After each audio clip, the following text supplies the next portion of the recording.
What he has done to Jasmine is unspeakable.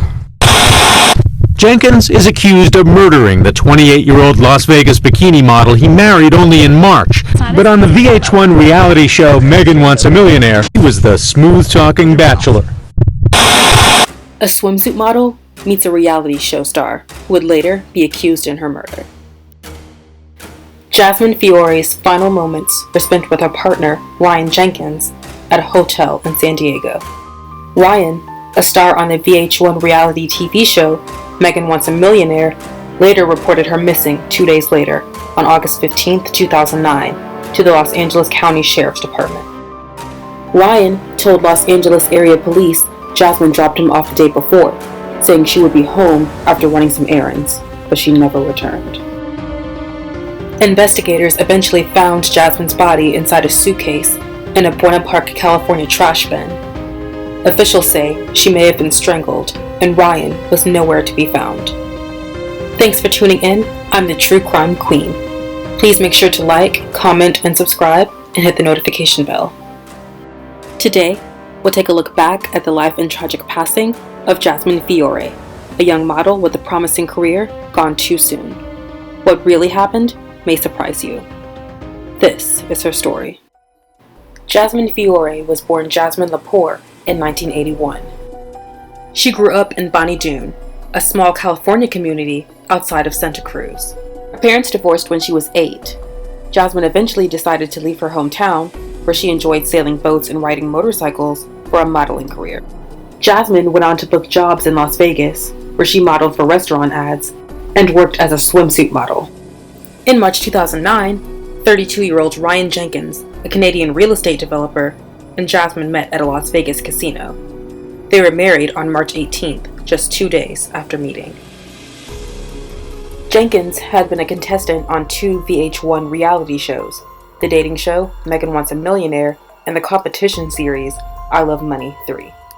Megan Wants a Millionaire centered around 17 wealthy single men who competed for the affection of reality TV show star Megan Hauserman. I figured there needs to be a real man in this shot, and it's gonna be me. I'm a little bit of a Prince Charming, a little bit of a bad boy. It's a pimp cup. I typically date girls that turn a lot of heads. I love the chase. According to ABC News, Audi Pineda, another contestant on the show, said, quote, "I thought Ryan was a good guy. He seemed cool, down to earth, laid back," end quote. But Ryan had a dark, violent past. In January 2007, he was convicted of assaulting his then-girlfriend, Fern Jewell. He was sentenced to 15 months probation, which included counseling for domestic violence. Ryan apparently withheld this information from his new wife, friends say, but a month after their wedding, it surfaced. Gwendolyn Beauregard, whose 2 sons were in school in California with Fiore, and who was a mother figure to her, said, quote, "He had physically abused Fiore. I mean, here's someone that you love, you put your trust into, and that man beats you and calls you names? Women are ashamed of that. It happens to women all the time, and it's awful," end quote. Some who knew Jasmine say at first she kept her abuse a secret, but her former fiancé, Travis Heinrich, got a closer look at what was going on. Travis had a chance encounter with the couple at a Las Vegas hotel pool. He says he saw the darker side of their relationship. He said in part, quote, "All of a sudden, she said something, and then just the hand came over. He hit her right there, like in the arm, knocked her off balance, enough to knock her into the pool, fully dressed," end quote.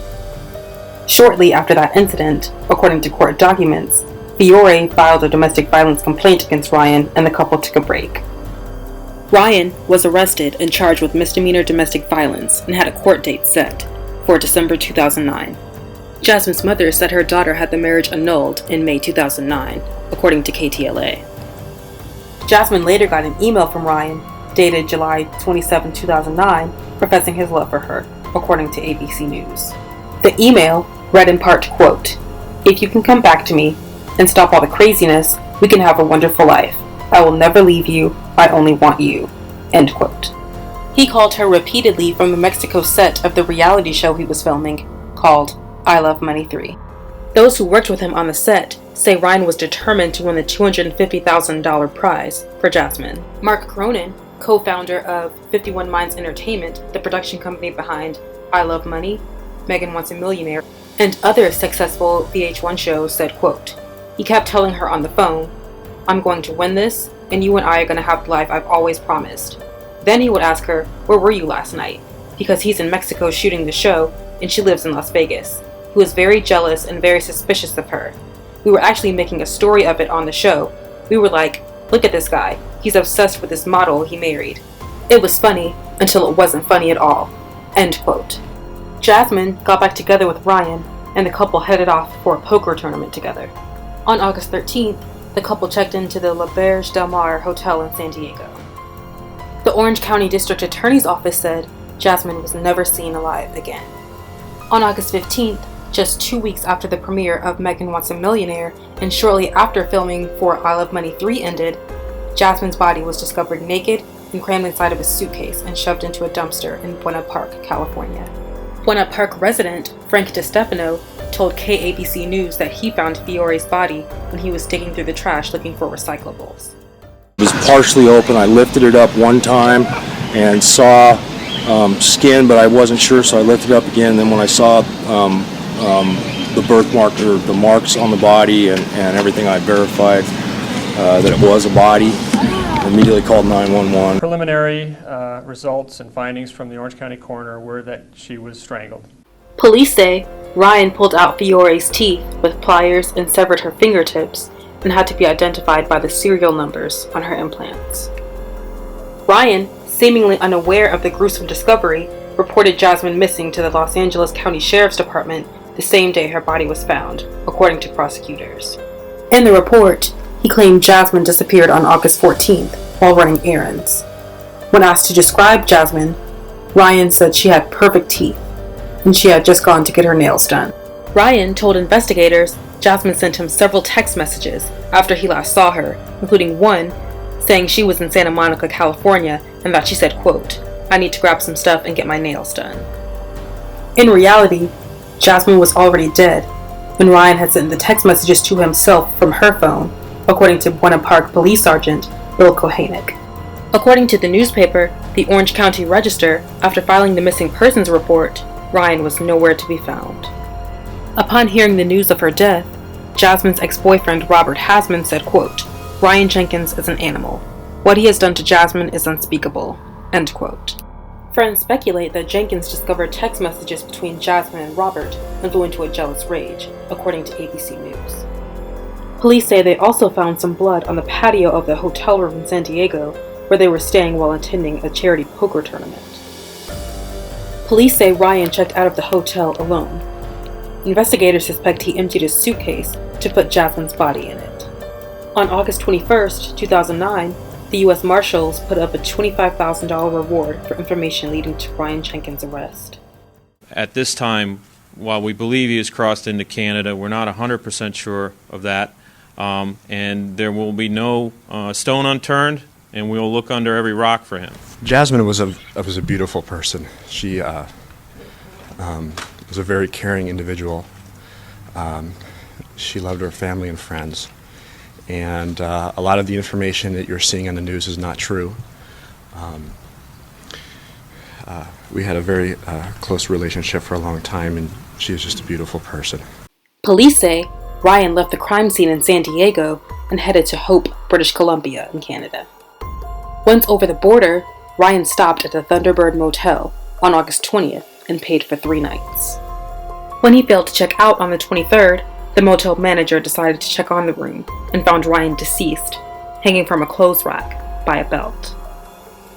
Police said extensive surveillance video from 2 hotels and the couple's Los Angeles penthouse, as well as cell phone records, interviews, and other evidence, helped them piece together the heinous crime. Buena Park Police Sergeant Frank Nunez said, quote, "It all boils down to a domestic violence situation that went way out of hand as a result of jealousy." End quote. Investigators also later recovered Jasmine's missing white 2007 Mercedes-Benz in a West Hollywood parking lot. Buena Park Police Sergeant Roger Powell said, "Inside the car, they found signs of a violent struggle, with swirls of blood, like finger painting on the back seat, passenger seat, and rear windshield that indicated Jasmine fought for her life." Detectives also found twigs and weeds in the undercarriage of Jasmine's car, indicating it had been driven off-road. Police say Ryan left a note on his laptop that expressed his love and frustration with Jasmine.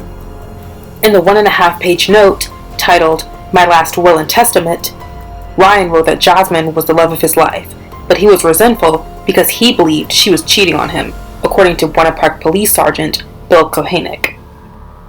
Kohanek also said Ryan wrote it in the motel room where he was found. In the note, Ryan refers to her talking to a former boyfriend while Ryan and Jasmine shared a hotel room in San Diego.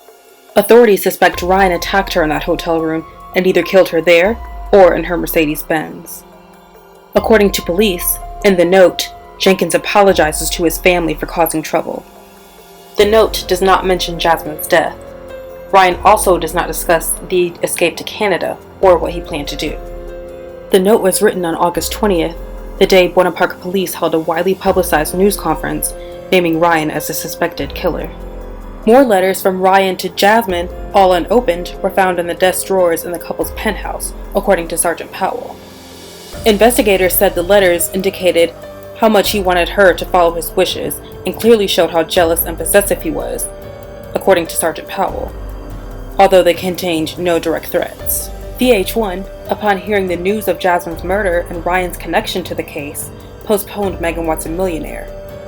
When Jenkins' body was discovered in Canada, the show was canceled after airing only 3 episodes. The hiring and background check process at VH1 came under fire when it was discovered that Ryan had a criminal record before he was hired as a contestant.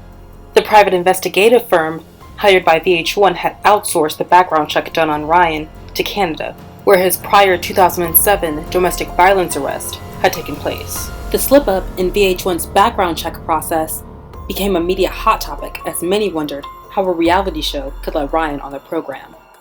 The production company behind Megan Wants a Millionaire, 51 Minds, released a statement saying, quote, "Obviously, if the company had been given a full picture of his background, he would never have been allowed on the show." End quote. The company said it was taking steps to ensure this sort of lapse never occurs again. VH1 officially announced that it would not run the 3rd season of I Love Money. It also deleted the show's page from the official VH1 website and dropped reruns of past shows from its schedule. It removed the show's archived episodes from the iTunes Store and cable video on-demand services. In an interview with Good Morning America, Jasmine's mother, Lisa Lepore, spoke about her passing. It's a relief to know that this man is not out there with the possibility of causing harm to other people. And now we don't have to worry about him. But I feel like, he was a coward and he took the easy way out. He didn't want to face the consequences of his actions. It's the beginning of a process of closure. She was a wonderful person. She was kind-hearted. She was just a delight. Everyone that met her, people that just met her for the first time even, she made, she was a shining light, everybody, she just had this exuberance and this vibrancy. God, I love my life, and I love my wife. Love you, babe.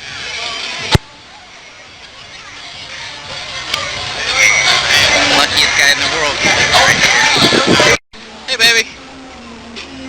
Where are we at? In Wishing Well. Wishing Well. So are you gonna make a wish?